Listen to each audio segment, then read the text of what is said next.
Hello, traders. FX Pip Collector here. Today is Tuesday, November 18th, and this is my analysis for the euro yen, and we're on the daily time frame to start with.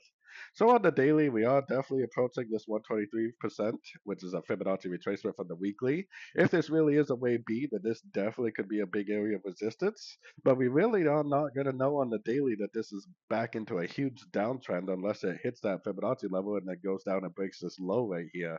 Until then, there's always a possibility that anything we see to the downside is just a pullback within an uptrend, which is why I like to try to take it one wave at a time. Going down to the 1 hour time frame, our 4 hour time frame stretches right here. If it breaks below there, I would definitely become bearish and I would start looking for shorts. Otherwise, I'm definitely still looking for logs. I mean, this looks like a little three-way pullback right there. This is a little three-wave expanding pullback. I mean, if you've been doing nothing but watching my videos and just taking my recommendation and looking for logs at the end of all these little pullbacks, then you've probably been doing pretty good trading the yen pairs. I'm definitely still recommending longs, at least until we get this Fibonacci bounce and potentially a break of structure to the downside.